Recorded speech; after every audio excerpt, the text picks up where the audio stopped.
That should work now, right?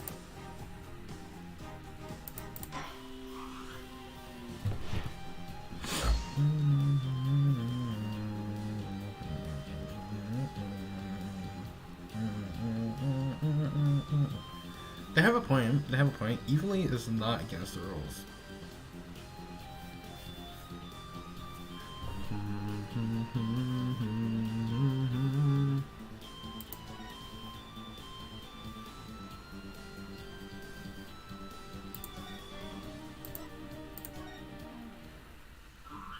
Well, why not, right?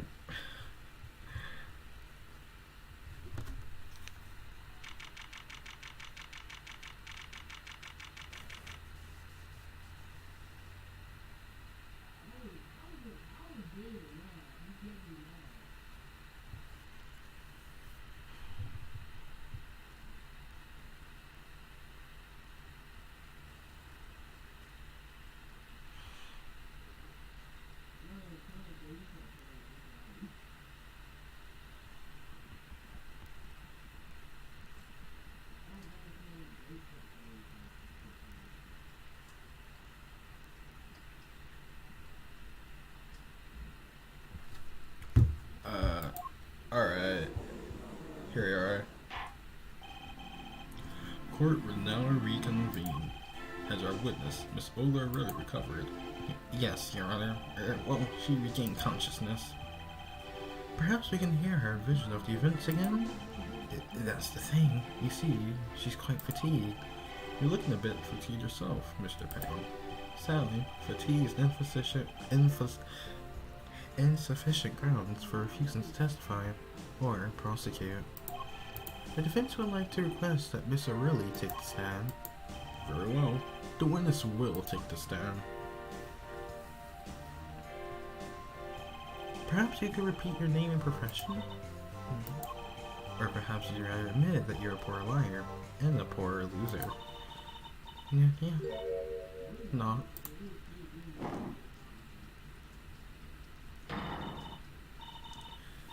Name's Ogla, really? That's the truth. I'm a pro dealer. People call me Ogla Quick Finger. Ogla Quick Fingers, oh really? Oh really? Wanna know something else? I'm not really Russian.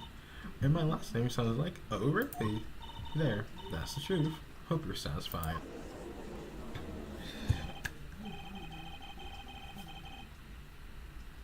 I shouldn't say that was stream.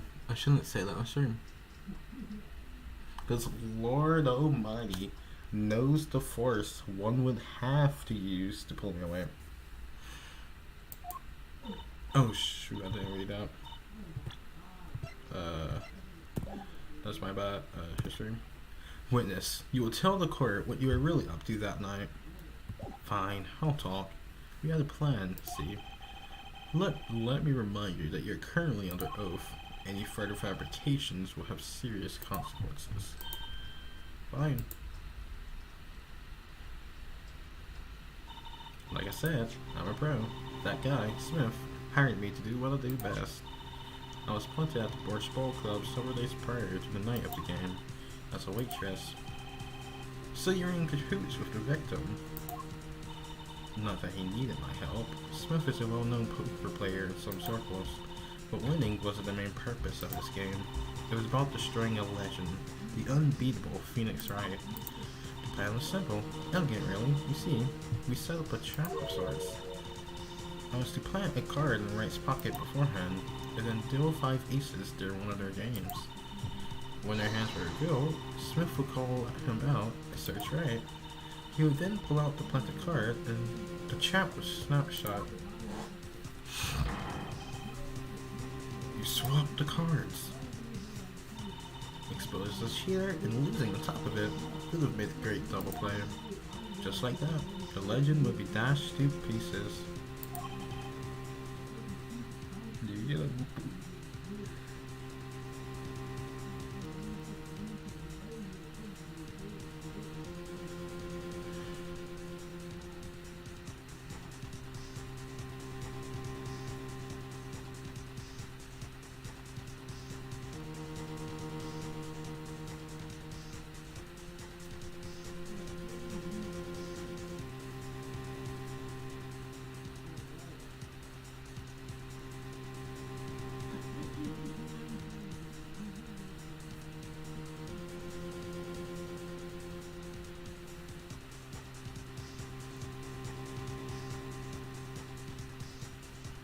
Indeed.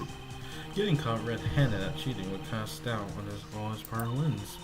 A 7-year legend destroyed by one little card. That was the plan. Oh really? Oh really? How droll. But it appears he made quite a mistake. A mistake? I agree. The trap was elegant. Yeah, what happened to that planted card? Hey, that's right. He's lucky. I'll give him that. You'd have to be slipped free from a trap laid by Ola quick fingers. Oh really? Oh, really? The witness would be much cuter if she dispensed with the usual mastermind shtick. Stick, right? Cute? Who wants to be cute? I'm not cute. I'm bad. You hear me? Bad. I mean, I agree on that statement. You are indeed bad.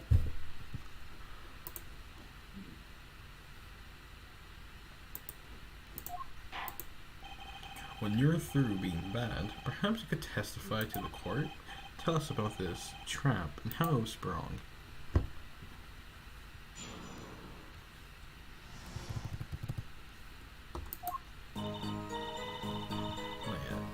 That night, I put in the card like I was supposed to. Yeah, right, lost the last hand, just like he was supposed to.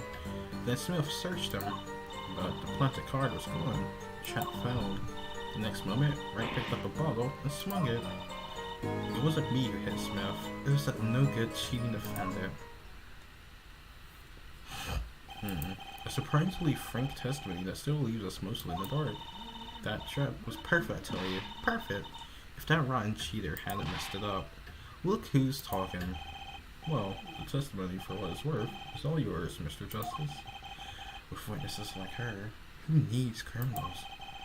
And with defendants like Mr. Wright, who needs prosecutors? Alright, so I'm gonna press everything, because I did not know.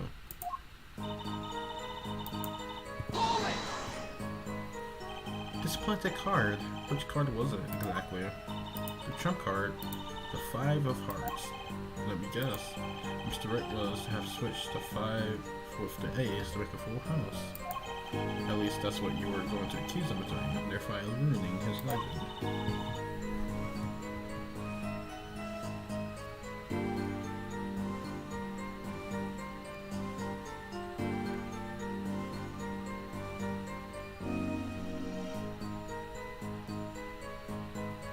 I slid it into Wright's pocket.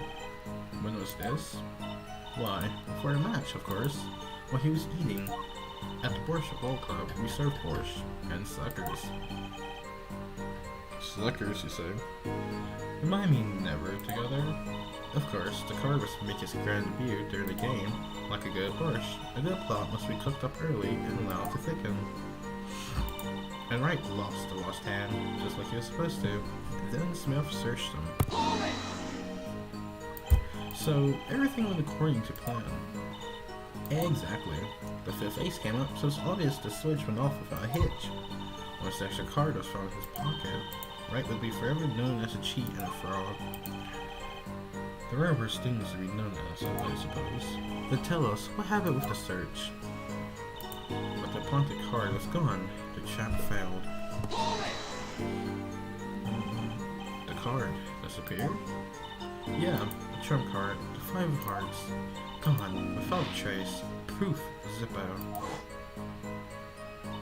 You searched every nook and cranny, even inside his cute little hat.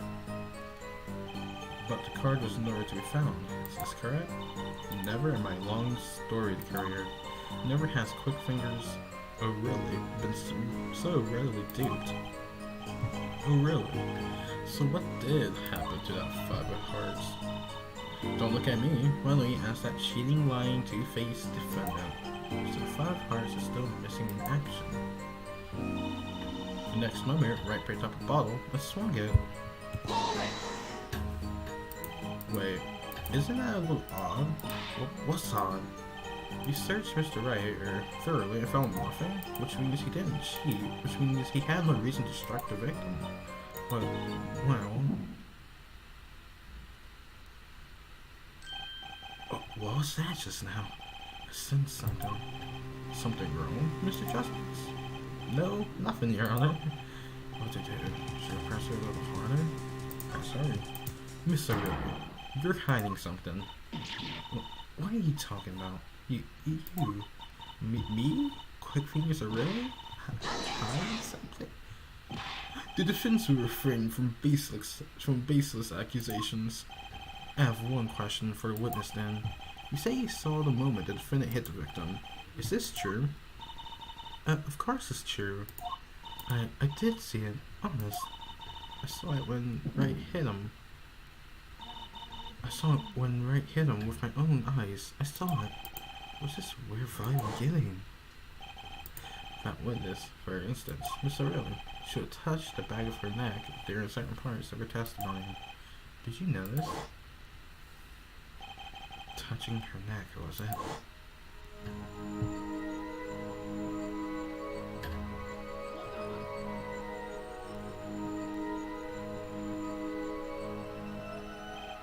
Whoa, what's going on? The sensation is coming into focus. There, that twitch. It's so clear. It's like I could perceive her habit like I couldn't before. Gotcha!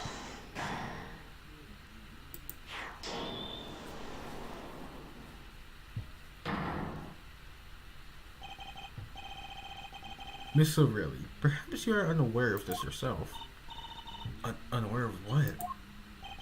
Whenever you get to a certain part of your testimony, you touch the back of your neck with your left hand.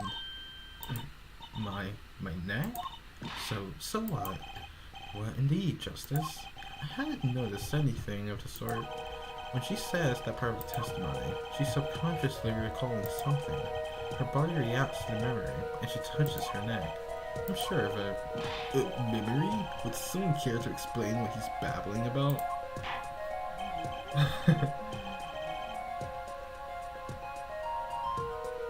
This is highly unusual, but let's ask the defense.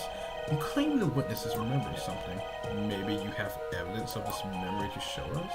Her habit is scratching her neck whenever she talks about going to the crime. So what would remind her most of the moment of the crime? Miss Aurelia, whenever you recall a crime that night, you scratch your neck. When does it happen when you think about the moment of the crime? There must be some reason behind this habit of yours. I believe the weapon that left and recent impression on your neck is this.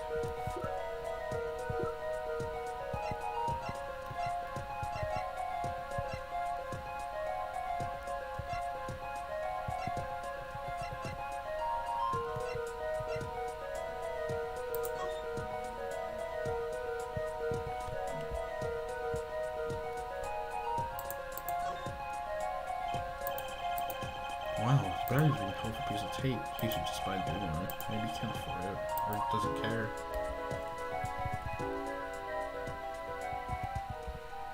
Actually, hold on, this shit is way too loud. Oh, hey Sam, how are you? I didn't see the message you told just now.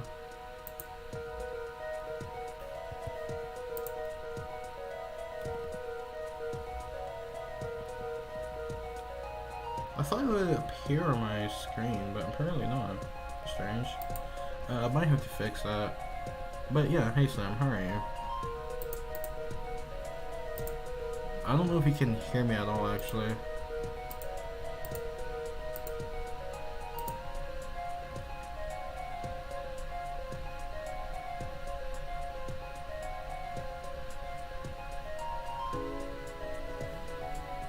Yeah, it isn't appearing for me again. Can I make calls? No clues here. Right. I actually don't know which one it is. Would it be the bottle? Maybe?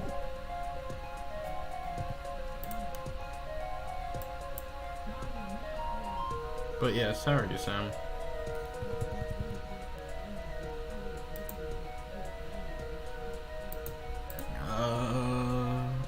Hold on. I think you're stream. No, not either.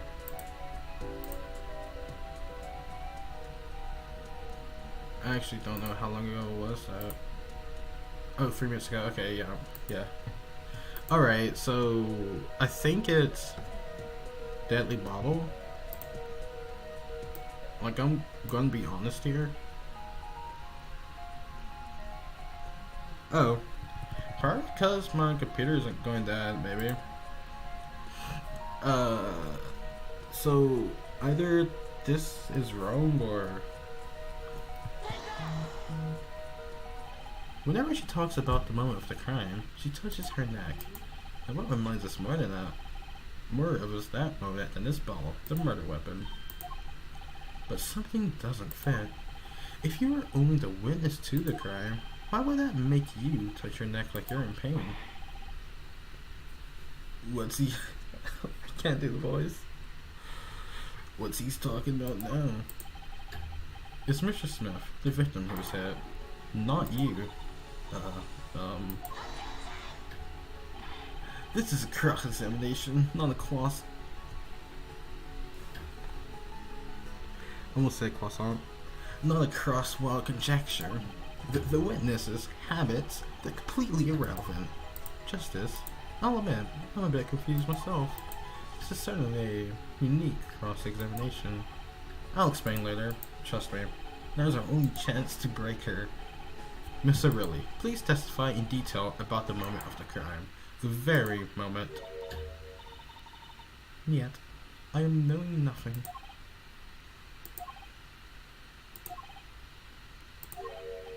We know you're not Russian.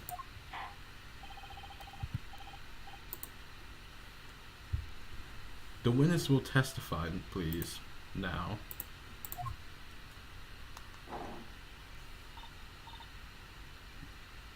Yeah, actually, there was no reason for that.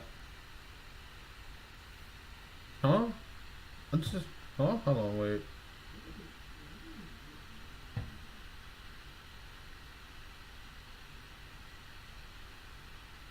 What was he about to say?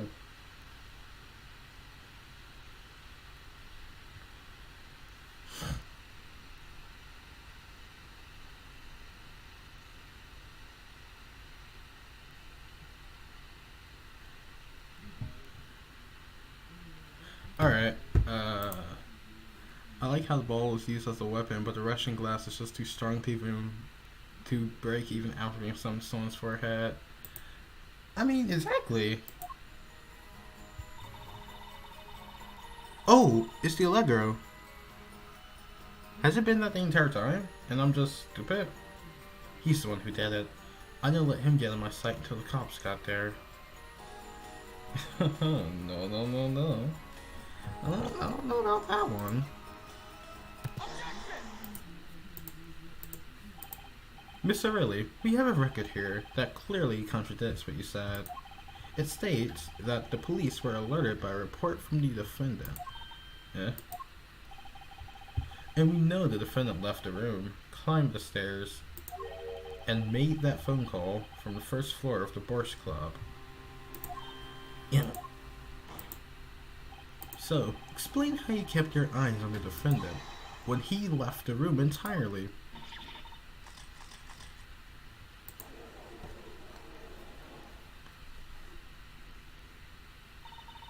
The man who picked up a bottle of Swank that night wasn't the defendant.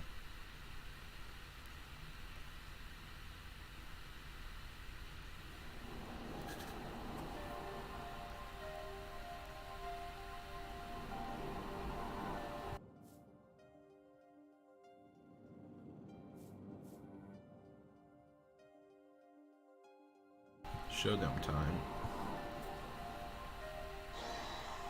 You dirty cheat. Check his pockets. Now. It's gone. The card's gone. You lose. True, like, Ace Attorney is something else. Just then, Smith grabbed the ball next to right, and he hit me.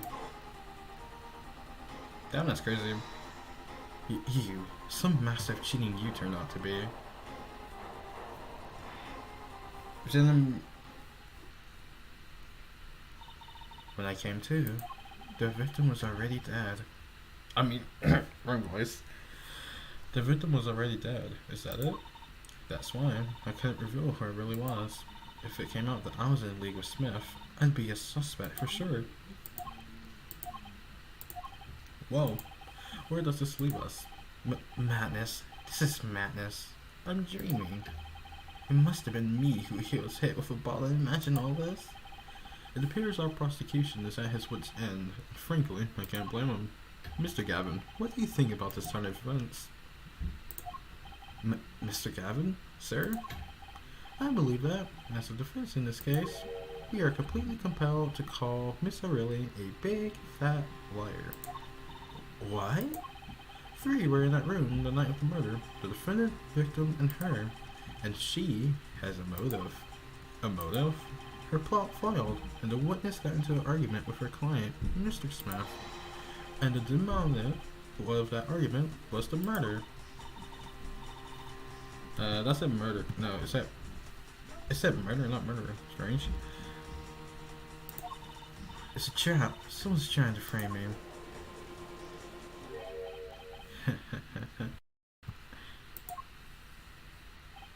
What tangled webs we weave when we practice to deceive. So tangled, we catch ourselves in the process. Mr. Right? Such a hasty conclusion. It's not like you, Christoph Gavin. What are you trying to say? Why not consider the other possibility? That there was another person in the room at the time of the murder. Right, what Mr. Wright was saying before, he says. A single card was swapped into the victim's hand after the murder, and the one who swapped the card didn't know two colors of the cards were being used. A fourth person. Ha, this theory again. Your fourth person doesn't exist. Indeed. That's why I decided to bring this case to court. Here, where there's no escape, no chance for deception. The perfect place to catch the real criminal. The real criminal? And, we're luck, a clue to the real criminal's identity was kindly provided for us. Right at the beginning of the trial, no less. What? Apollo, perhaps you know what I'm talking about. Sorry. Remember what I said? The fourth person who swapped the cards made one critical error. He or she wasn't considering the color and back of the cards. Right. But how could such an obvious mistake occur? The cards used for the last game was red. Yet, there is one person here in our court who thought those cards were blue. Yeah, I had that impression too. But why? Actually, Zoro, I don't know which judge is worse. This one or the one that was in case 3-5. Well, at the beginning of 3-5, I mean. Well, Apollo, think you can figure out who it was? It's not me, I swear. Who is this fourth person? Why do I always get put on the spot like this? Let's hear what the defense has to say. Who was it? Who thought the cards used in the final game were blue? I mean, there's quite literally only one person. Like, this guy. Like, of course, the dealer? Prosecution, I doubt he would, you know. Shady Smith, bro died. Phoenix. I mean, he's Phoenix. Like, we can't accuse Phoenix. As I expected. Your eyes and ears are as sharp as your hair. I was right? Christoph Gavin, you were the fourth person that night. But of course Mr. Gavin knows the color of the cards. How would he? As you can see, the photo of the crime scene is black and white. You can't tell which of the cards are blue, the ones on the floor or the table. But look, you can see the colors in this photo. Yes, but when he said the cards were blue, it was well before this evidence came to light. It is true that the defendant was engaged in a game of poker with the victim, yet it was only that, a game in the purest sense, a competition, Your Honor. A competition? Yes, a test of wits, a silent clash of passions. Only the cards, their backs wreathed in blue flame of this final outcome. Well, Christoph? Mr. Gavin? Mr. Gavin, is something the matter? No, nothing. Excuse me. It was just, sudden. Right? You aren't seriously accusing me, are you? Oh, Kristoff? You know, even I never take a joke this far. This has gone beyond ridiculous, beyond dumb. This is insanity. The defendant accusing his own defense attorney of murder? I assure you, I'm quite sane. But what possible outcome could Mr. Gavin have? I make connection to the victim. I wasn't aware that I had a connection to Mr. Smith either. Yes, but Mr. Gavin and the victim have never met. Well, what if they have? Huh? There is a possibility, after all. They may have met that night, before the game started. What are you suggesting? Is this the truth Mr. Wright will stay silent about? Well, there's only one thing to do. Mr. Wright, the defense would like to request that you testify. The defense would like to request no such thing. Mr. Gavin? Testimonies must relate to the case. How could anything happen before the game of poker be related? I'm not sure I followed, Mr. Gavin. As I explained before, the defense believes that Mr. Really. Am I to assume you speak for Mr. Justice in this? He is the defense, not you. Mr. Justice, the matter of Mr. Wright's testimony is up to you. Oh, okay. Does the court, in your opinion, need to hear Mr. Wright's testimony? This was Mr. Wright's strategy. He was planning this all along, and I intend to see it through. The defense would like to request that Mr. Wright testify to the court. Nato? Justice? You betrayed me, your own teacher. I'm sorry, Mr. Gavin. This isn't about loyalty. This is about the truth. Very well. The defendant, Mr. Wright, will take the stand, please. Allegro, here we go. That evening, Kristoff and I had dinner. We sat at the table in this photograph. Shady Smith walked in 5 minutes after Kristoff left. When the trap failed, Smith hit the waitress. The girl was knocked out cold, and Smith was uncontrollable. I left to call the police. When I returned, he was dead, blood streaming from a cut on his forehead. That's when I made another phone call to defense attorney Gavin. A cut? Mr. Gavin, you're at the Borscht Bowl Club at the night of the murder? I downed from him rather frequently. And he talked to the defendant on the phone directly after the murder? Glad I guess I will. I had become involved in the murder. I thought I might need a lawyer, so I called him. You were planning this all along, weren't you, right? Just because you wanted to drag me into your silly little murder trial. The only thing I want is the truth, as I did back then, and now. I thought my office was doing you a favor when we took on your defense. It appears that was wrong. Very well. The defense may cross-examine the witness. Justice? Sir, he's lying, and you're going to expose him. Understood, sir. Mr. Gavin versus Mr. Wright. This can't end well. Why can't I have a normal trial? With the frizz? No way. I think I already know which one it is, because, I mean, as you said before, so I'm like, the glass was too strong to break even after being slammed against someone's head, so like...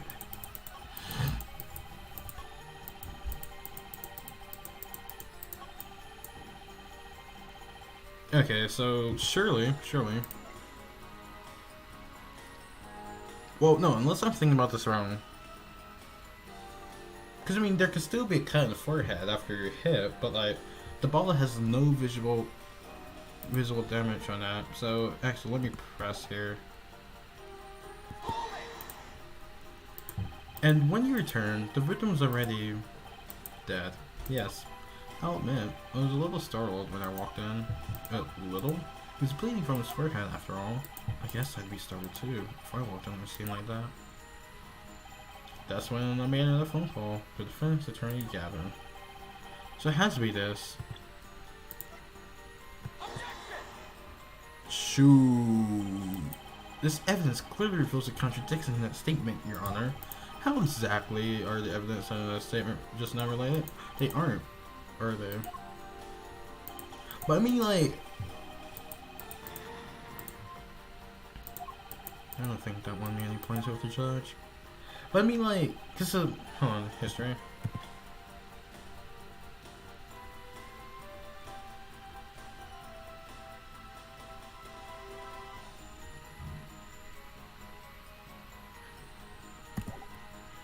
Okay, wait. So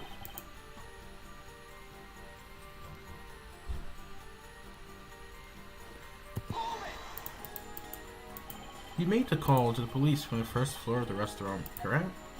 Exactly. Cell phones don't get a signal down that hideout. Was anyone else on the floor at the time? Not a soul.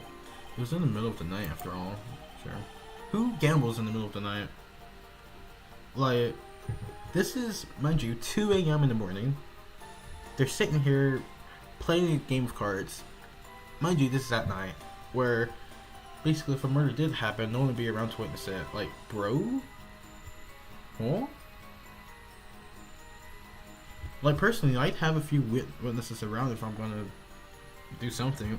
Well, no, not that I would do something like this. But I'm just saying, hypothetically, if I did. So, there, in the darkened restaurant, the Carter cops. After making the call, I returned to the hideout. It didn't seem right to leave the injured waitress alone.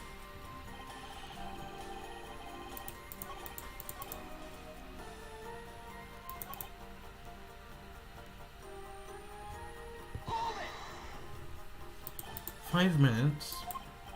So the two of them could have passed in the restaurant during that time. That would have been a fateful encounter, to be sure." Hee hee hee. "Oh, Mr. Wright. What was it you said?" "Christoph Gavin and Shady Smith may have met." "I believe I did say that." "Here, I was all nervous about this meeting, and now here they just passed in the hall? That does seem a little weak as a pretense for murder. Oh, it would be, if that were all that really happened." "Come on, Mr. Wright. Where are you hiding this time?" "Seeing this Russian poker gambler. Bro. Wait.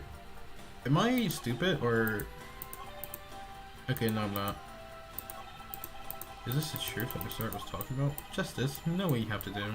He's lying. Expose that fraud. Now."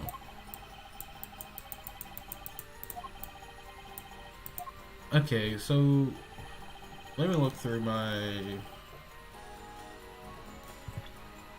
notes right quick. Autopsy report, cause of several. Surely this won't cost me another thingy, right? If I were to present this, right? Because I'm not being stupid, right? Because he said a cut to the forehead, but as you can see, the bottle is not shattered at all. This thing is still in pristine condition. Like, look at it, like no cracks whatsoever. So, am I missing something here? Or am I just being dumb? Like.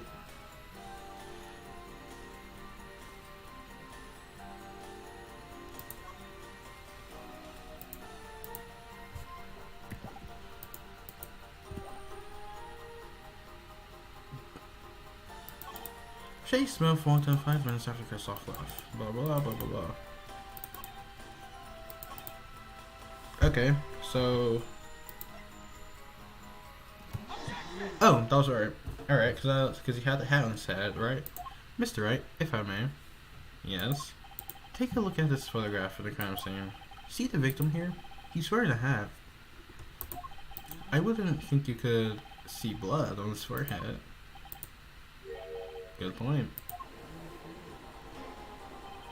Justice. Next time you point out an inconsistency, put a little more oomph into it. Mr. Wright, could you explain this to the court? I forgot to mention something. I was the one who put that hat on his head. Yeah? You? You put a hat on a dead man's head? He wore it throughout our entire poker game. After calling the police, when I returned to the scene, his head was in full view, shining bright, just like in his photograph. And I picked his hat up off the floor and put it on his head. Why would you do a thing like that? All I can say is, I'm sorry, but that's the only thing I touched at the crime scene. So, Mr. really didn't see it? It being the victim's or his head? I think not. She was out cold. I believe I was the only one who witnessed his head. Ah, here we go again. Mr. Gavin? Pardon? It just seems that our client is determined to lie his way through this case. Hey, he's still our client, isn't he? In any case, please continue this cross-examination. I'm afraid decisive contradictions call for decisive evidence. Oh. Push him harder, Justice. Break him. It's just you and the witness in the ring. Go for the KO. Yeah, I'm pretty sure that was tampering with evidence. I mean, there's been worse things admitted in Ace Attorney before that apparently just flies by the judge. Because, as you said, the judge is so clueless. He doesn't have a single brain cell in that brain of his. But yeah, tampering with evidence, that's kind of something, right? I left to call the police. In return, he was dead, blood streaming from a cut on his forehead.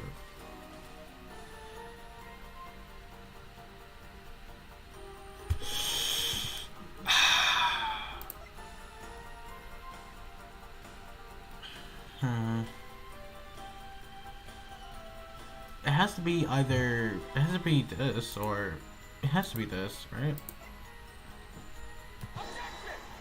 Oh, I just cost myself another thing. How do I...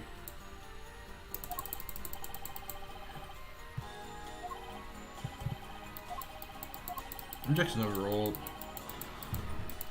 Okay, no, that's so man.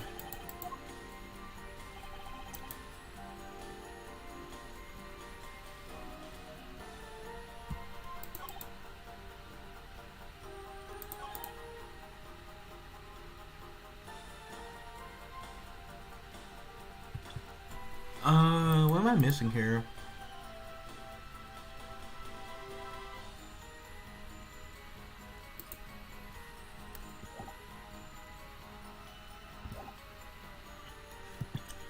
I'm gonna actually save here.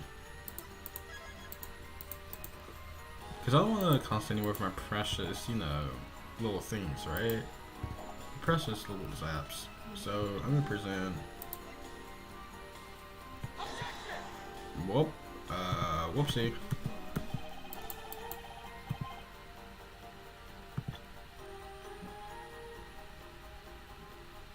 True. True. Like, did it go through or something?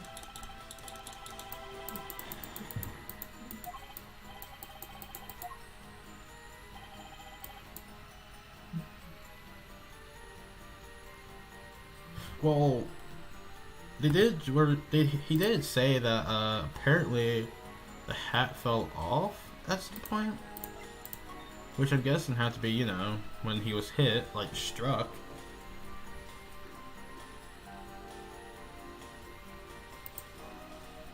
Like, am I missing something?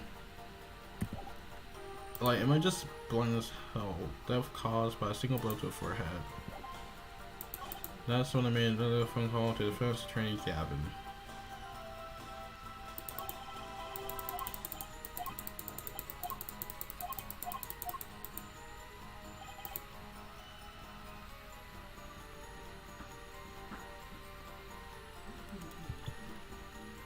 It was this table, right?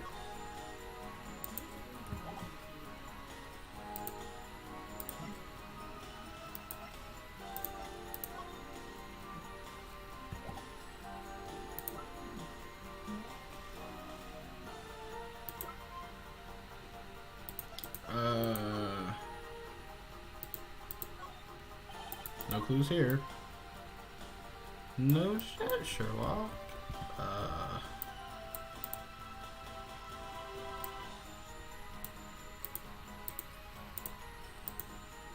Can you see the phone logs? Like,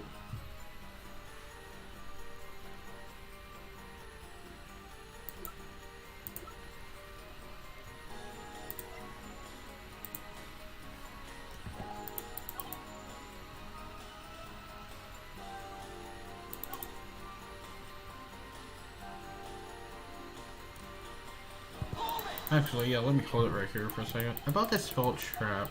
This is the same trap that Masoga really mentioned. The plan was simple, elegant really. You see, we set up a trap of sorts. It was to play the card in Mr. Wright's pocket beforehand, then deal 5 aces during one of their games. When your hands were revealed, Smith would call him out and search Wright. He would then pull out the collected card and shot them. You swap the cards. Just like that, the legend would be dashed to pieces. Yes, a harmless prank, in that sense. Despite a quirk of fate that happened to discover it. A quirk? I happened to put it in my hand, in my pocket. I found a card. The card she planted? Yes, I snuck a peek at it, and I found it was the 5 of hearts. I had a feeling something might happen, so I disposed of the card before the game. Disposed? Where? There's an empty bottle of grape juice I had been drinking right beside me. I threw the card inside the bottle. An empty bowl of grape juice? The murder weapon? Yes, I rolled it up and shoved it in. The color glass makes it hard to see. I examined that glass. You saw me, right? You saw me. I examined that glass.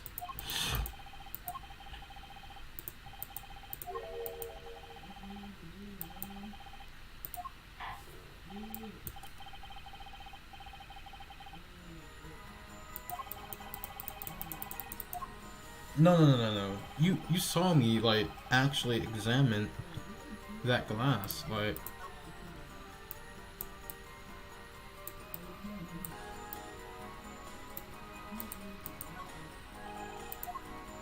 Yeah, see, there's nothing here, like, huh?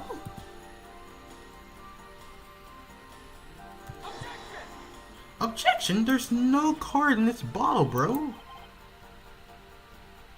My purchase saved there. Bro, that is faulty! Alright, I'm gonna have a save here. Yeah, it looks empty to me, like... There's no bottle, there's no card! I'll just press. Why in a bottle? I perceived my opponent's intent immediately. I used it to entrapment, you see? I knew it was coming. Oh, so you struck first. I like that. I know every trick in the book. They don't work on me. At least when you get lucky and stick your hand in your pocket, they don't.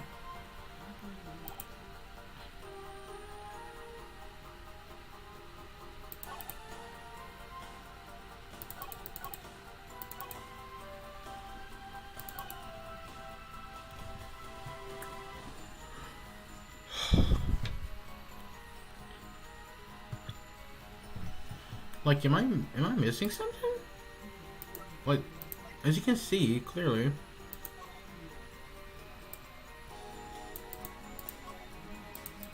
I already examined this, blah blah blah.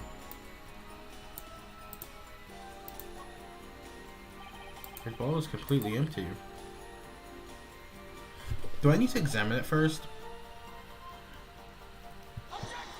I need to examine it first. That's crazy. Mr. Wright, if I may. Yes. I examined the bottle and I don't see any cards in here. No. What, Mr. Wright? Surely, it's all you have to say for yourself. I can't say that I know what happened to the card. I did put it in that bottle, however. Huh? Perhaps a 5th person came and took it out? Oh, an 6th person could have helped. Mr. Gavin, Mr. Wright is your client. My apologies, Your Honor. I won't have you disappointed in our investigation either. We looked inside that bottle and there is nothing. So what's going on? Is Mr. Wright hoodwinking us again? Yeah, I mean, it's fine. I just don't have. I just have to not lose again. Yeah, just not lose again. Like, it's easy. It's easy. Trust me. But Still, I do think it's kind of stupid that I had to look back at the bottle. Because, as anyone could clearly see, like, it's empty, nothing inside. Or did the card just disappear? I believe that's enough of that. Mr. Gavin? This witness's testimony is more like a travesty. It's riddled with lies. I'm beginning to see how you came to lose your attorney's badge 7 years ago. Well, you certainly have a unique way of treating your clients, Christoph. I never knew. I believe it was you who threw the first stone. Mr. Wright, if you intend to ever tell the truth about this case, it's now or never. Don't be misled. I haven't told a single lie here. Yeah? When I noticed the trap, I put the card in the bottle to dispose of it. And when I put the hat on the victim's head, let's just say I had a reason for doing that as well. A reason? That reason is right here. Your cell phone? That night, recall that I spoke with Defense Attorney Gavin after calling the police. Just in case, I recorded our conversation. What's this? Now that we're all here, I see no reason why I shouldn't let it play back for the court. Christoph, I seem to be in a bit of trouble. What's this? Game not going well? Something like that. That gentleman who challenged you, he turned out to be good? He turned out to be dead. Someone hit him hard. You mean someone cracked that flawless bone china plate? It wasn't you, was it? Me? Please, the cops should be here any minute. I'm in your hands. Should it come to that. Bone china plate? A kind of porcelain. Very smooth and shiny. And not plate, but pape. I believe he was referring to a certain gentleman's balding forehead. The court appreciates the defendant's discretion in not indicating my forehead. Wait a second, something's not right about that phone call. So, after Mr. Gavin ate dinner with you, he left the Borscht Club. Oh? I said it wrong. Most certainly. Then how did he know? When did he see this bone china plate? Ooh, that's right. Yes, that was when I began to see my good friend in a different light. Troubled, I returned to the crime scene, and when I spotted Mr. Smith's head again, I realized exactly what was wrong. Well, Mr. Gavin, the stage has been set. Perhaps you would like to explain this to the court? Exactly how did you come by your privileged knowledge of the victim's head? So, this is your reason. The reason why you put the victim's hat back on. Your point, Mr. Gavin? It's coming down to this. Has it, Phoenix Wright? Order. I will have order. Mr. Payne. Yes, Your Honor. I believe this court has been left with no other choice. Are you prepared to hear Defense Attorney Gavin's testimony? Welcome. Well, as the prosecutor, Very well. We'll break for 10 minutes. After which, Gavin will take the stand for a cross-examination. Are you all clear on that? Crystal clear, Your Honor. Very well. This will be the final recess for today. Alright, so take 3. God, this show's went on for like, what, 9? Was it 10 or 9 when it began? I'm going with 10. So it's been going for 4 hours. That's crazy. I mean, I think court does last for that long in real life. I start right now. That is a excellent portrait you have here, Mr. Judge. Wait, does it refill once I go back in? Mr. Gavin and Mr. Wright are both in the judge's chamber. Who'd have thought today would turn out like this? May I? Oh? What? Hello, sir. Please pick a card. What's this all about? Is this one okay? Excellent. I have a message for you. I see. I mean, with majority of Phoenix Wright's cases being, homicide, it would make sense why it takes this long, because, new evidence, have to go through proceedings, witnesses, and stuff like that. The last hand is about to be played. You'll need a trump card to make it. A trump card? The card you have chosen is magical. Use it wisely, and the game is yours. That's all. An ace? Where do I remember that card from? Mr. Smith's hand has 3 aces, and Mr. Wright's too. It is 5 aces in all. It is true. I have seen it. The 5th ace. That's cheating. I swear to you. The missing 5th ace. Wait, this splotch of red. Is this blood? You have your trump card. Now it's up to you to cut the deck and draw the truth. My father's fate is in your hands. I know you can do it. And zoom away. This bloodstained card. Is my trump card for finding the truth? I fell into deep thought as my mind raced to understand what this all meant. That girl, I'd seen her recently, but where? That's when I made the connection. I'm sorry.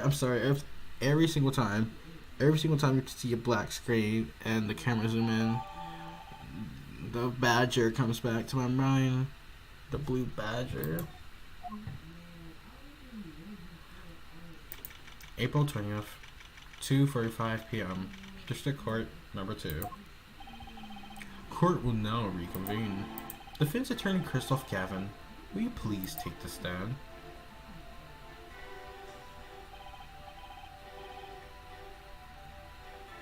Only the nail polish does not a murder make. Now then, if you would, Mr. Payne. Yes, Your Honor.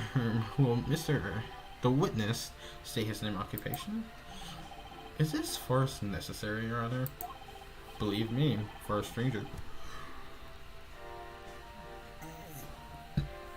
Far stranger things have gone on in this courtroom. Fine, I'll play along. First, there's one thing we need to have made clear. How did you know about the secret beneath the victim's hat? By secret, I'm guessing he means the fact that Mr. Smith was bald. Forgive my curiosity, but what is it about this fellow's head? Gardner seems to have an inordinate interest in it.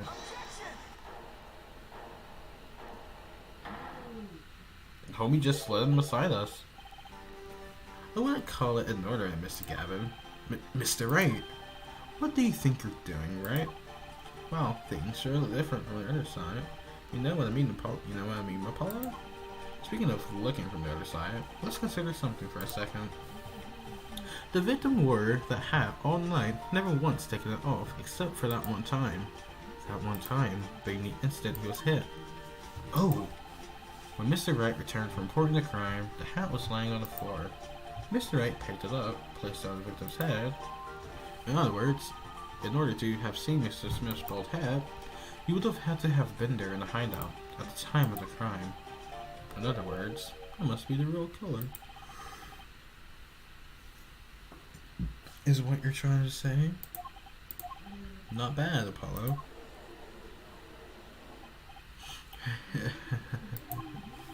Mr. Gavin? I'm afraid that I haven't been entirely honest with the court. What? Oh, I assure you, I had the noblest of intentions. I did it all to protect my client, Mr. Wright.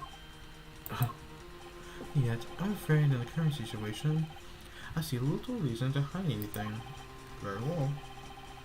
Allow me to tell you the truth of what happened that night. I mean, for real. I mean, though, on one hand, look at Maya. Maya wore practically, well, actually, every character does. Every character wears the same clothing everywhere.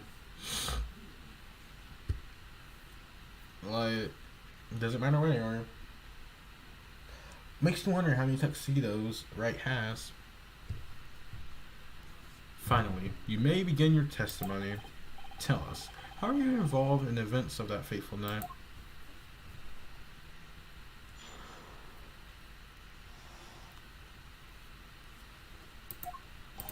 The rage I sensed in that man that night troubled me, so I returned to the club. Rage? I went down to the basement and peeked in through the little window to the hideout. It must have been right after. The murder took place. The victim was dead, as he appears in his photo. A bald head, an unconscious girl, and Wright holding the bottle in hand. I sensed that was not the best place for him to be at the time, so I left. That's when the call came from Wright.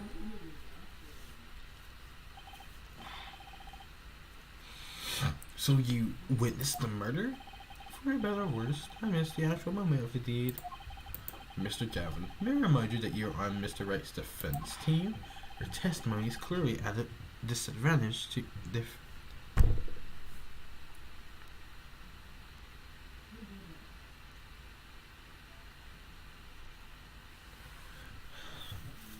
I mean, what was it? They would be a lot of people would be impeached at this point.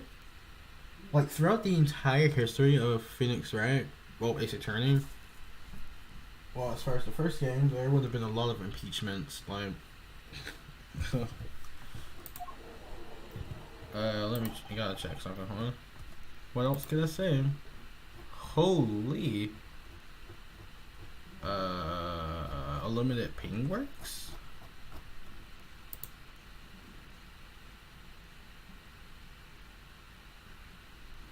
Oh yeah, they're back. No, it does not look like they're back.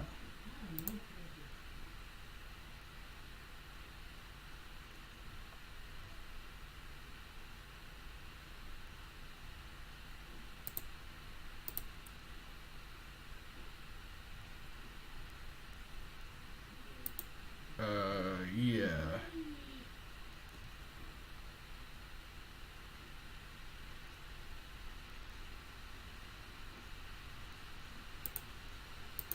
Oh, that's crazy. Hold on, I'll be back in a second. What do you want to do?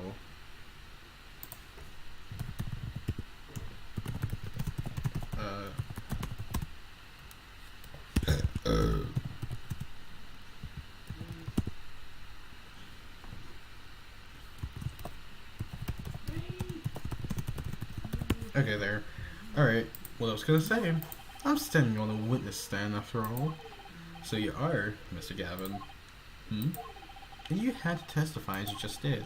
You had to tell them you saw the scene of the crime through that little window. Mr. Wright? You had to say that. Because that was the only probable window of opportunity, right, Apollo? Oh. Mr. Wright, the defendant should do the cross-examination, not the defendant. Mr. Justice, are you prepared? Yes, Your Honor. I can't believe I'm going up against Mr. Gavin. This trial is getting weirder and weirder. Cross-examination. That fateful night. The rage at...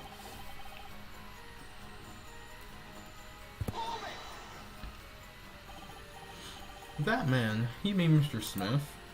He was different from the other customers. His aura, shall we say. I knew he was a serious poker player, but it was more than that. So you knew the true nature of your client's job? Of course, but I also knew he wasn't engaged in gambling, which would be illegal. You see, that wasn't gambling, or, you know. I was about to say something else, but I forgot what I was going to say. Well, it makes sense that you know. We were friends after all. Word from my friend, I returned to the club. You see, I feared this Mr. Smith might be someone coming to sell an old score. Someone to sell an old score. I see. What happened then? I went down to the basement and peeked through the little window to find out. The little window? You mean the one you used to keep watch up the stairs? Yes, a relic of the ancient past. The Black Marketeers used it, I believe. Why did you go through the trouble of peeking in through the window? Wouldn't it have been easier just to open the door and go into the room? I didn't want to upset Wright, you see. Upset Mr. Wright? Yes, what if my fears had been unfounded? I'd be walking in on their match. Bad form, to say the least. So far, everything he's saying makes sense. It must have been right after the murder took place. That victim was dead as he appears in the photo. A bald head.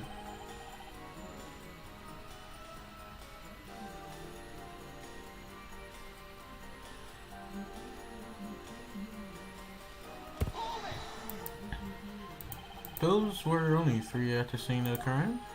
Yes, as far as I saw, at least. Because we're back where we started. The killer was the defendant, Phoenix Wright. Who else could it have been? But why didn't you talk to the police? 2 reasons. First, I didn't actually witness the very moment of the crime. Second, the office was asked to defend Wright. Even after seeing what I've seen, it couldn't have been my friend. There must have been someone else there at the moment of the crime. Just as I said, saw no one, not a soul. But why would we believe him if he lied just minutes before? Oh yes, this is first person. Who would conveniently be the real person, I suppose. Oh, hold on. Hold on.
Alright, back.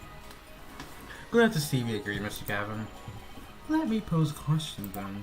Tell me, what possible reason did the real killer have to swap the cards in the victim's hand? Ugh. Perhaps you can show us a reason why such a thing would be necessary? Remember, Paulo, the card that was swapped out was the 5th ace. The 5th ace, right. Well, Mr. Justice, the question is, why would the killer swap out the cards as a raise? Can you point to a reason? Actually, I have to save again here because I'm not trying to redo this entire trial, bro. Like,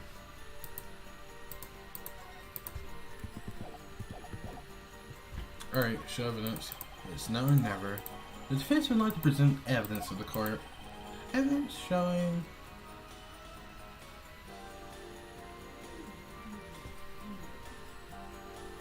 I think it was just coincidence. They said killer? Yeah, I think it was just coincidence. Cause I swear I skip over words sometimes. Words. Hold on, wait.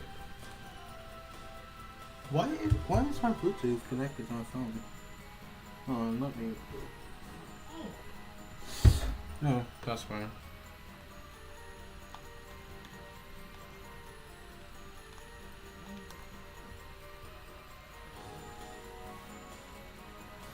Okay, but did I actually skip over that?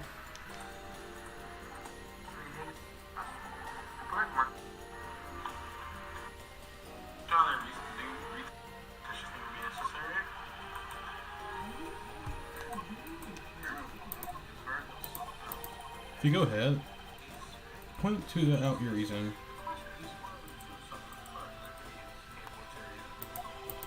Why did the killer take the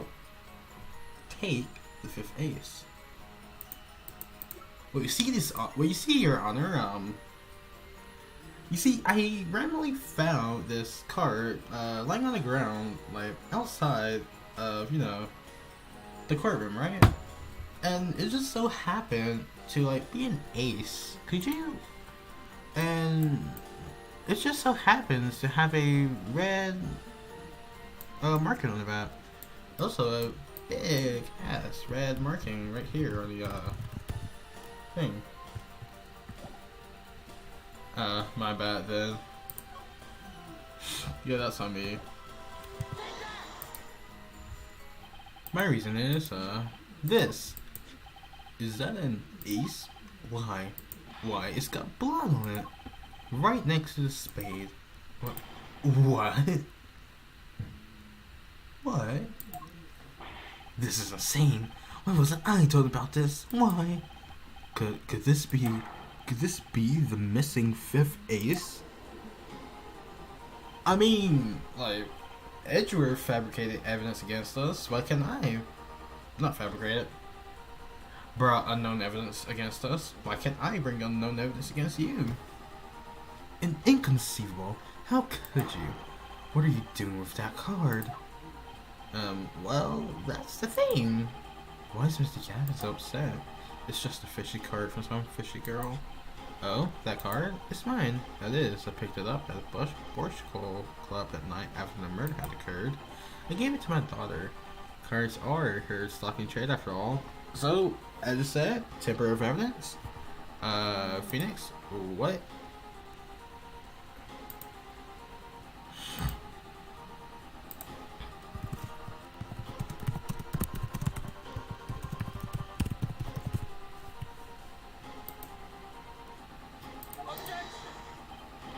No, impossible. Unacceptable. The court can't accept this evidence. It's fraud. A fraud? How can you be so sure? What? I would think that the only person who could claim it was a fraud would be the one who took the roll card from the crime scene. The roll killer. Allow me to elaborate. What if this trace of blood was the reason? The reason for? The killer to take the card from the scene of the crime. Where are you going with this? Take another look at the photo and act the rhythm's head. Yeah, sure.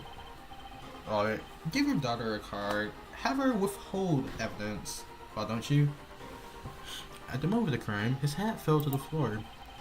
A trickle of blood ran from his forehead down to the back of his head. Couldn't a drop of that blood have fallen on any of the cards? I suppose. The killer then took the card to hide the blood. Regardless, that evidence is non-permissible. Oh? Right. Regardless how you wasted the last 7 years, you used to be a lawyer. You know what a serious crime it is.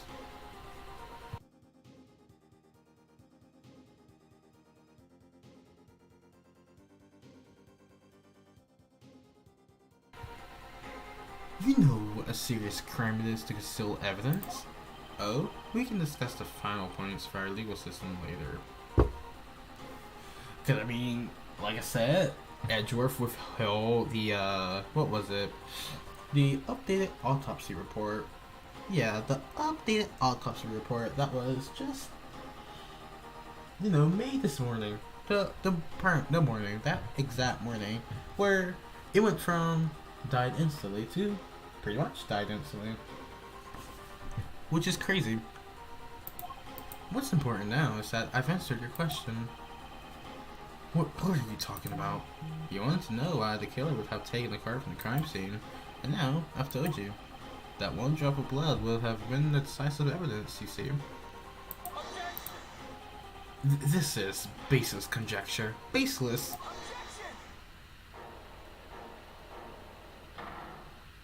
Oh, I assure you, it's quite based.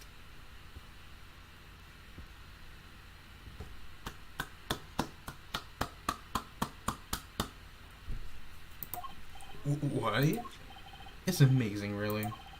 How a single drop of blood on a single card can lead us to the truth. It's quite simple. Well, Apollo? Yes? Try picturing the scene of the crime in your head.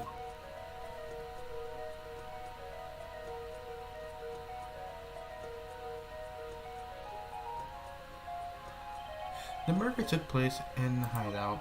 The body of the luckless victim was found on the poker table, and before the killer swapped the card out, there was a single card with a drop of blood on the victim's hand. Given this, there is one decisive problem with the scene. Well, what is it? Let's keep it simple, shall we? Given there was a drop of blood on the card, whose position in this diagram does it fit? The victims, the killers, the witnesses, or the second witnesses? I didn't save!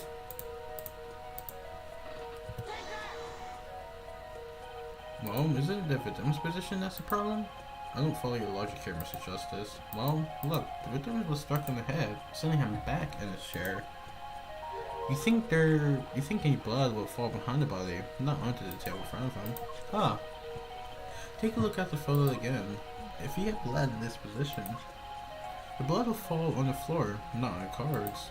But why? That's right. So what does this mean? Incidentally, we were sat in swivel chairs. Swivel chairs? Oh man. Apollo, try turning the chair around.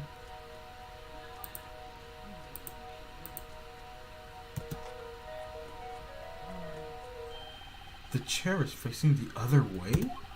It would have to be. It would have to be.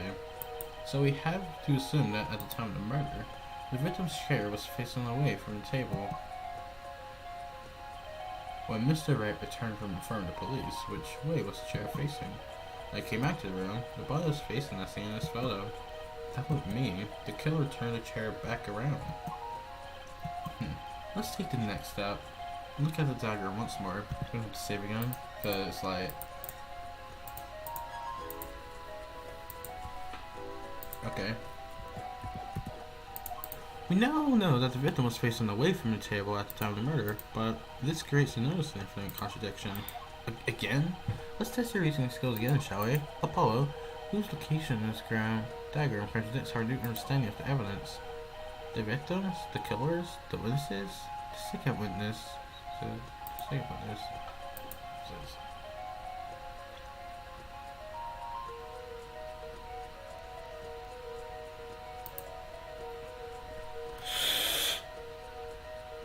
Wait. Or would it be the killer?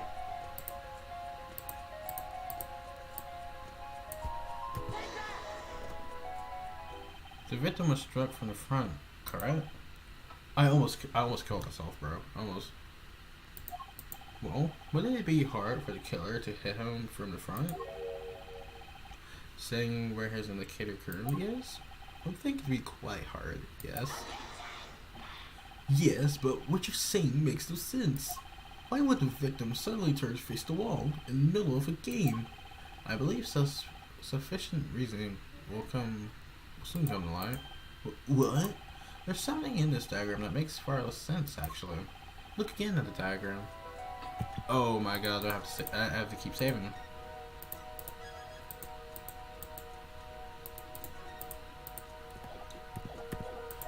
Apollo, if the victim was struck while he was sitting as shown here, why would his assailant be standing? Try marking it on the diagram.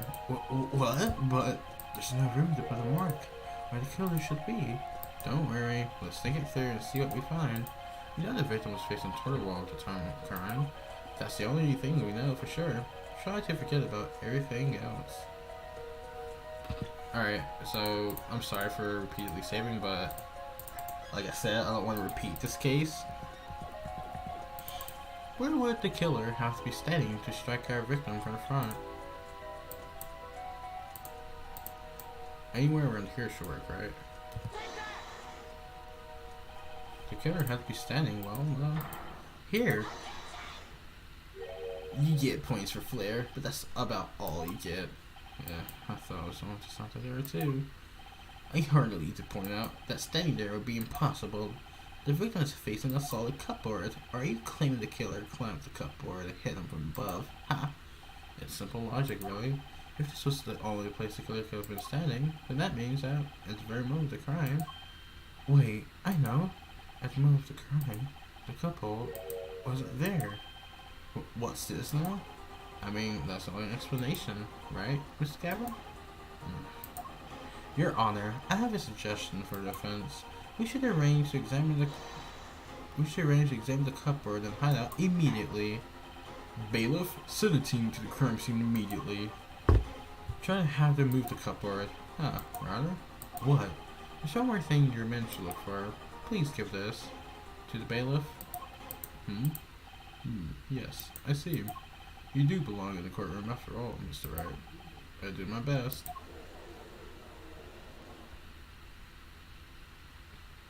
But let's forge ahead here while we wait. Look at the diagram once again. It's been changed. If the killer was sitting here at the time of the crime, then this cupboard wasn't here. Which means, Apollo, travel to the cupboard.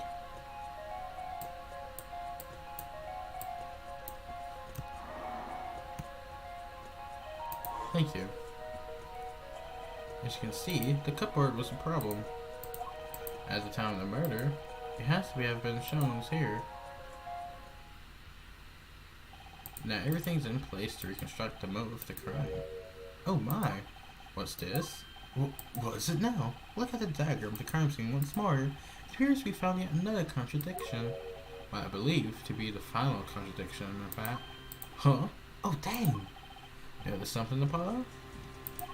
Indeed. Our line of deduction is rapidly approaching its logical conclusion. Now then, Mr. Justice, please point to the new contradiction indicator. Is it the victim, the killer, the witness, or the second witness? Which indicator this diagram contradicts what we now know about the crime? Yeah. I mean, just punch a hole in the wall, like, you can see that way. About this cupboard, are you all okay for assuming it was moved? Sure, why not? Well, if it was, something really doesn't fit. The cupboard will completely cover up the window to the stairs. That's right, someone standing outside wouldn't be able to see in. Someone like Mr. Gavin. What? What did you say? Oh? Is the coolest defense in the West losing his cool? Don't expect me to play along for a little game, right? It's only a game until someone gets killed, Mr. Gavin. And someone was, while the window to that room was blocked by a cupboard. So, Mr. Gavin, perhaps you'd like to explain to the court exactly where did you witness the crime scene from? Excuse me, Your Honor. Order, this is a court of law, and I will have order. We just now received word from a What am I saying? We just now received word from an investigative team at Barstool Bowl Club. I mean, I think he is, slowly. They examined the cupboard and the hideout, Your Honor.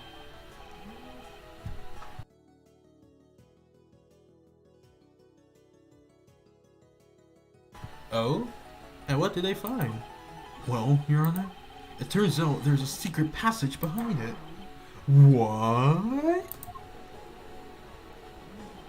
Yes. I believe I mentioned something of the sort before. This is one of the tricks of the room many of our regulars know about.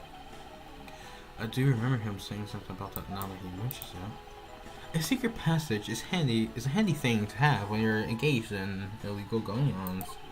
Never know when you might need it tucked away from the eyes of law. So the room has a secret passage. Where does it go? The other side connects to the restaurant above. The underworld bosses could get out, could get away from the cops, and enjoy the cold bowl of borscht, no doubt. Just like our killer. You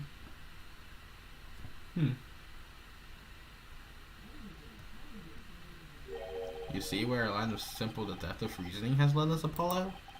I see it, but I don't believe it. That girl wasn't kidding when she said I need this trump card for the last hand. At the time of the murder, the window was blocked and the victim's hat was only off his head for a few minutes between Mrs. Smith's murder and Mr. Wright's return from calling the cops. In other words, the only place anyone could have seen the victim's bald head was from inside the hideout. Well, Mr. Gavin, come on, say something. Dare I ask what really happened that night? Actually, I think we can probably figure out ourselves at this point. That night, for whatever reason, our killer had a date with Mrs. Smith. A date with destiny. There he crouched, hidden in a secret passageway behind the cupboard, holding his breath, waiting for just the right moment. And then, the chance came, and he took it.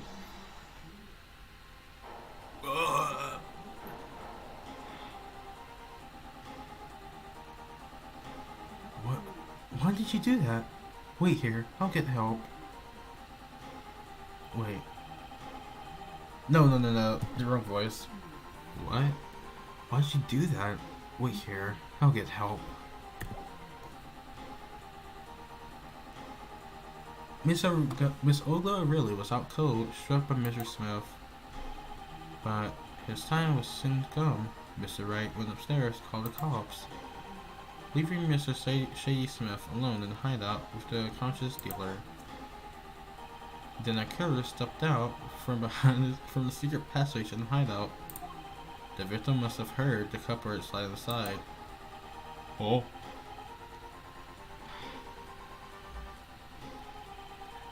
After the deed was done, the criminal must have seen the blood on the card.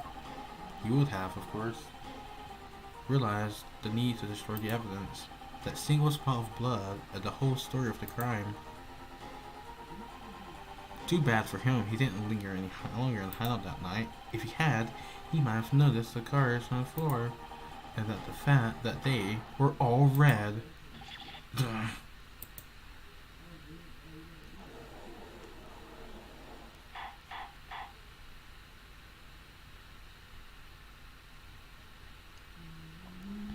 Well, it seems this trial has taken yet another turn.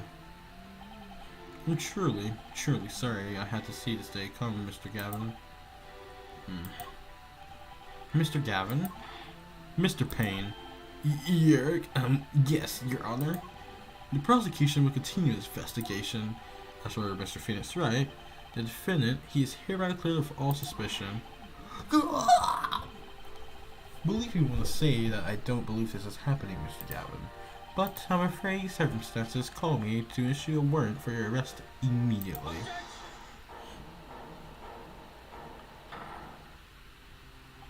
Oh, no need to apologize. I rather enjoyed myself. It's not every day you get to witness a legendary's attorney's dirty tactics firsthand. Your point, Miss Gavin? Frankly, Your Honor, I'm shocked that a person of your caliber would be taken in by such a low-grade parlor trick. Excuse me? The defendant is cleared of all suspicion. This is hardly the time for jokes, Your Honor. But Mr. Wright hasn't proven anyone's guilt or innocence here. What he has done is use illegal evidence to put the blame on someone else. And not just anyone else, but me, his own defense attorney. Excuse me.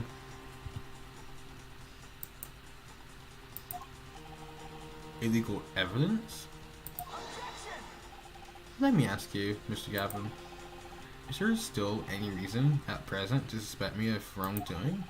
Of course, this bottle, for instance. The bottle of grape juice Mr. Wright was drinking? How do you intend to explain away the fingerprints on the murder weapon? And not just any fingerprints, am I right, Mr. Payne? Actually, yes. The fingerprints on the bottle were, upside down. Ugh. I seem to recall this being an issue earlier. The court, in this case, demanded an explanation. I can think of only one reason why one would hold a bottle upside down, and that is to hit someone with the bottom of the bottle. Well, Your Honor? See how that caught fish squirms to the last. Well, Apollo? Yes?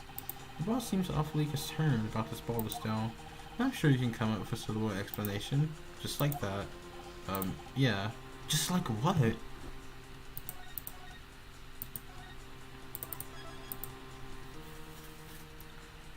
Also, thank you for that, comment. Why would anyone grab a bottle upside down, other than to... Don't let him trick you into thinking his explanation is the only legitimate one. Is there really another? Take another look at the court record.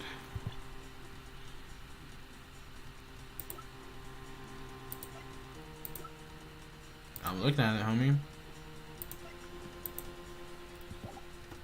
I believe you'll find a simple answer there, in plain sight. How about you just say the answer in plain words? It would be hasty to deliver a verdict with unanswered questions indeed. Well, Mr. Justice? Mr. Gavin said that the court in this case demanded an explanation. Don't worry, Justice. Don't worry, justice won't leave until justice is done.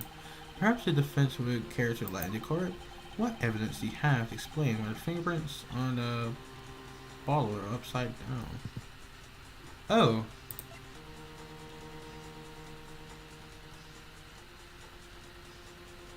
It's this, isn't it?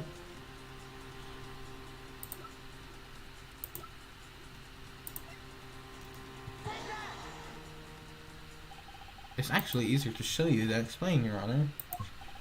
Place that bottle on the floor next to your chair. Excuse me? On the floor? Yes. Now reach down and pick it up. Without getting out of your chair. Ah. See? You naturally go to pick up the bottle by its neck. With your fingers upside down. Look at this photograph taken on the night of the murder. The defendant, Mr. Wright, sat here, playing piano, bowls of grape juice on the floor to the side of his piano bench. He would have naturally picked up the bottles upside down several times. Wow, I can't believe it was that simple. We called our dinner that evening, Kristoff. I was drinking my usual juice then, too. Basically, used the bottle on the table to do the deed. But then you must have remembered. So you went and picked up one of the bottles from under the piano. You switched the bottles. You took one of Mr. Wright's bottles and made it look like the murder weapon. Perhaps I should switch the voices around, maybe? Order, order, order. What do you have to say to these charges, Mr. Gavin? Fascinating. So this is the legendary attorney's famed tactic of misdirection. What? You could claim that I switched the bottle? Where's your proof? Proof? Well, that's, as I thought, more baseless conjecture. I'm afraid your bottle of proof is quite empty. I wouldn't be so sure about that. Your Honor, when you initiated the investigation of the Hannah earlier, do you recall what I requested? An additional investigation? Ah, yes. I have your memo about that here. Retrieved the bottles from under the piano at Borscht Club Bowl Club. And here's one of the bottles in question. What are you going to dust that for fingerprints too? I would be surprised if anyone on that but his. Mr. Gavin probably wouldn't make such a novice mistake. True. That bottle won't bear a trace of anything. Say, Apollo. Yes? Why don't you go ahead and examine that bottle? But why? Just humor me. Mr. Wright. That bottle will solve this case once and for all. What? That's some bottle. Is that courtesy? Aha.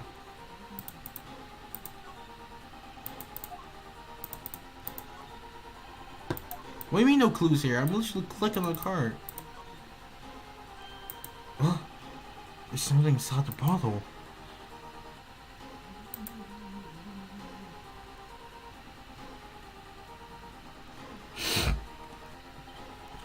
What's this? The card? It can't be. Recall that unpleasant woman's testimony for a moment. Miss Ogler, really? Yes, a little swindling I can't read that. That night, I planted the card like I was supposed to. And Wright lost the last hand, like he was supposed to. Then Smith searched him. But the planted card was gone. The trap failed. Wait, this isn't... You're telling me that this is the planted card you disposed of? The one you mentioned in this piece of testimony? I happened to put my hand in my pocket and found the card. Yes, I snuck a peek at it and found it was the 5 of hearts. I had a feeling something might happen, so I disposed of the card before a game. Disposed? Where? There's an empty bottle of grape juice I have been drinking right beside me. I threw the card inside the bottle.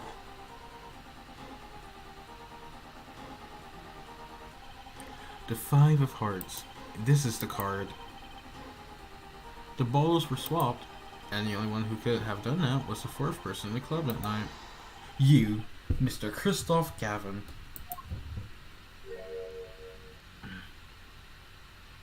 Oh, he's going Super Saiyan. Can I do it? There.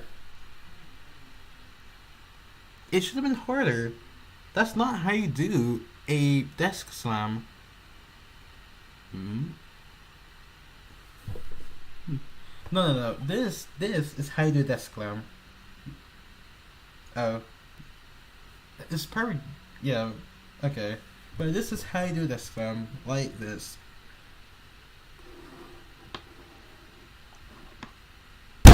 There.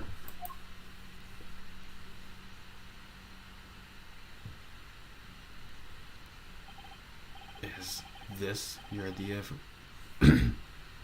Is this your idea of revenge, Finisher? Revenge? Revenge for the events that took away your attorney's badge 7 years ago. My past is like my logic. Straight and true. I don't know about straight. Nothing's changed. All I did was point the finger of justice in the proper direction. Fine. I'm glad we could have this little telltale, right? This is insane. What about me? Don't I get to prosecute anyone?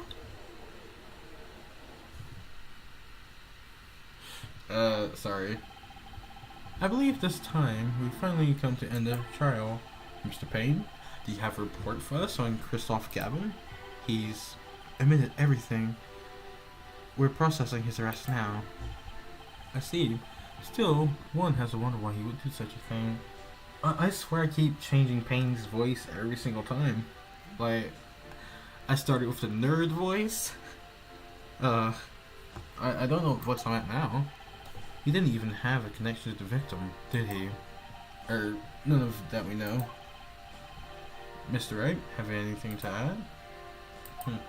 I'm afraid I can't shed any more light on the matter. About this victim, Mr. Shady Smith. His occupation was listed as traveler.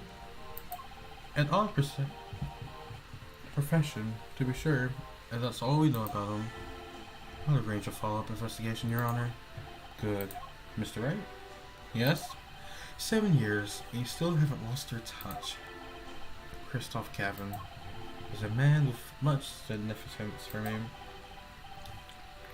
Actually? And a lawyer. He was extremely talented, to be sure. I needed 2 things before I could confront him. The first was a place no injustice would be tolerated, this courtroom. The second was a man who would tolerate no injustice. In other words, the defense attorney. You, Apollo. Me? This is a dark time for our legal system. A twisting of justice brought on by our very own initial trial system. We have to set it right. Mr. Wright.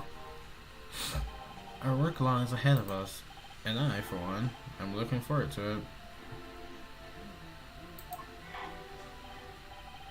Well, this seems to be a good time to not subvert it.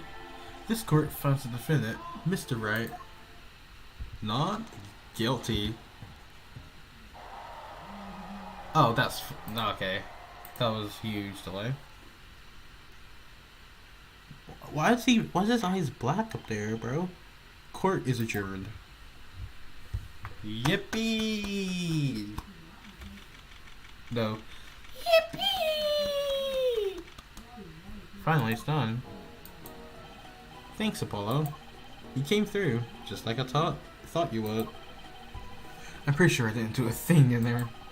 It was you who cornered Mr. Gav, the killer. I couldn't have done it myself. You sensed it too today, didn't you? Your ability. Ability? Yes, a sensitivity I lack. You'll come to understand it soon enough. Wait, I wonder if he means... Sure. That's what fatherhood does to you, I guess. You say you saw the moment... Wait, what was I doing? You say you saw the moment the defendant hit the victim. Is this true? Of course it's true. What's this weird vibe I'm getting? I mean, do you think he's poor now? He looks like a hobo. Hobo Phoenix. Hobo Wright. What was that, Mr. Wright? You have to find the answer to that question yourself. The answer? Right. The day was full of questions without answers, most of them about Mr. Gavin. What possible reason could he have to commit murder? Perhaps you'll learn that in the days to come. Huh? Wait, you don't know, do you? This locket is the key. Huh? Oh, that reminds me. I met the girl whose picture is in your locket.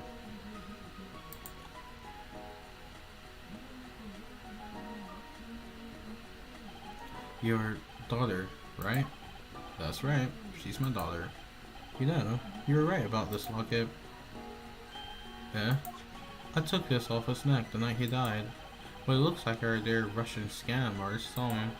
The truth is, this locket really did belong to him. Wait, but that's perjury. You testified. You said that locket was yours. I said no such thing, actually. Huh? I merely said that it was a locket with my daughter's picture inside. A subtle distinction, but a distinction nonetheless. And it's the truth. Wait, but then why? Why was the victim wearing a locket with a picture of your daughter inside of it? Sometimes the straightest path to the truth isn't the best one. Give it time. We're still just getting started with your career. Speaking of which, I may be out of a job.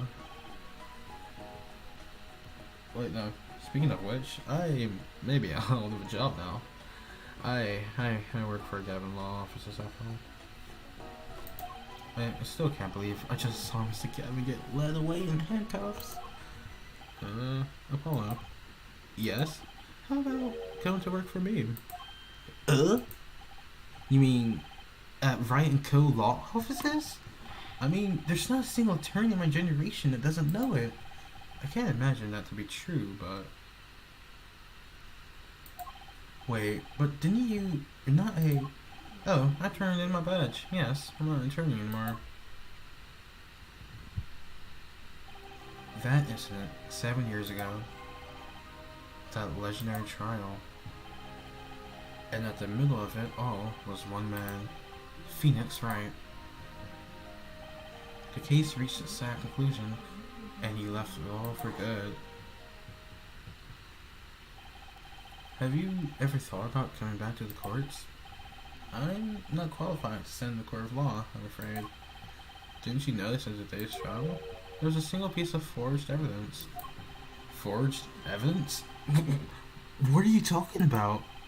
Well, that was evidence that shouldn't have existed. A naughty magician's trick. One piece of evidence struck me as all as true. It just seemed, well, too perfect. I'll bet this was the forged evidence. The card, right? You mean this? Don't you? I got this from your, daughter. Mr. Wright. Yes, that card could have been found at the crime scene. Why? Why? Wrong voice. Because the killer took it with him when he left, leaving the wrong card in its place. Luckily for us. The court can't accept this evidence. It's a fraud. A fraud? How can you be so sure? I would think the only person who could claim it was a fraud would be the one who took the real card from the crime scene. The real killer. Whoa. What can I say? I read messages? Well, basically, yeah, I do read messages and voice them out inside of my head at times, I guess. So I guess. And watching TV stuff. Acting is something else, bro. To be able to do a voice for long enough, my verdict was already handed down 7 years ago. Then, you really? Yes, I forged this card. Just casually admit that in front of the Balos behind you, like... One look at the crime scene should have told you it wasn't wrong. But you can't do something like that and call yourself an attorney. Who's calling themselves an attorney, Apollo? So it's true. The rumor is true. 7 years ago. None of that matters much now, does it?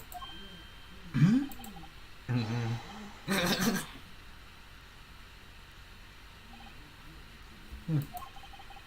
I punched him. Oh wait, no. Perhaps a yell, like, Goku yell would have been more appropriate there. What was it? Mm, I would, I would let it unleash, but uh, I live in a house and such, and these walls are kind of thin. I mean, on one hand, yes, forgery is bad, but on the other hand, just look back at his other adversaries. I mean, I don't think Godot forged anything, did he? No, Godot didn't. Well, actually, did Edgeworth even forge anything? Can't say about Francesca either. I mean, I know, like, what was it? Gant did, I'm pretty sure. It's your story from here on out, Apollo. Perhaps I can help you turn the next page. My office is addressed. Drop in if you like. Mr. Riot. Oh, about your uppercut. Try yelling, "Take that!" next time. I find it packs a little more punch. And Apollo, thanks for today. We had a good time.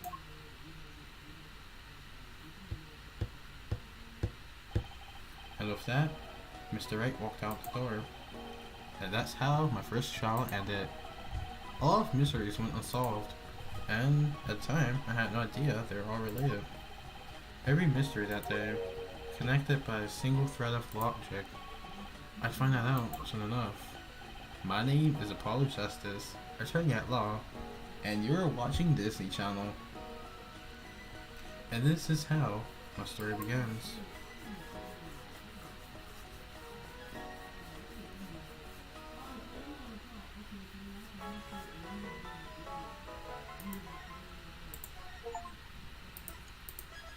Yo, I just got the Steam achievement.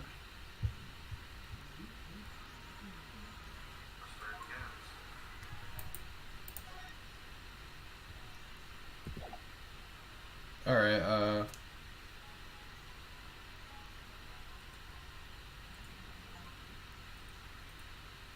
I think how long has it been? Almost an entire hour. How was the last one actually? Okay, it was around 1 hour and 22. Alright, so I think this will probably actually end it for today.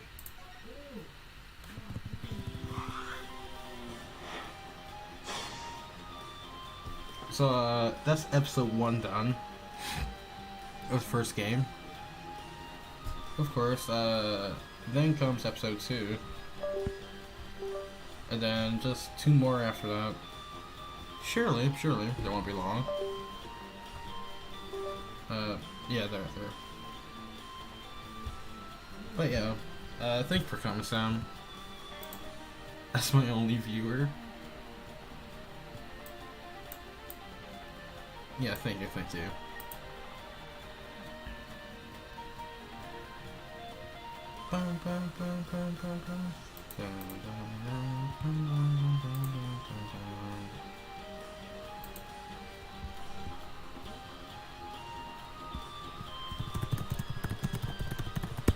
Alright.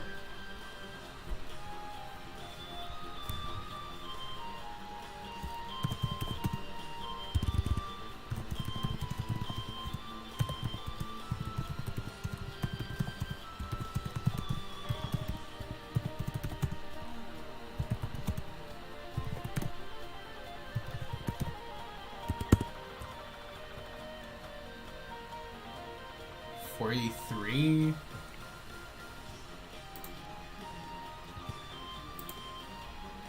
Alright, you too.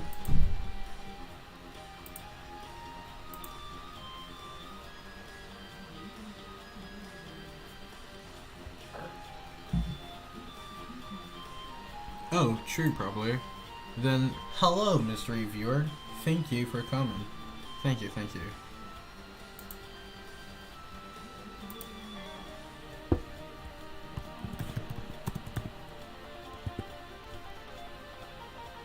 Alright, well, No, what was it?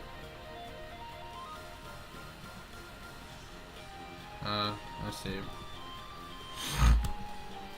Yeah, I do get it, actually.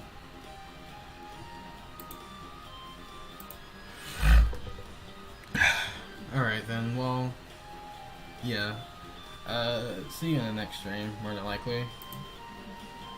Alright. Adios. Not adios.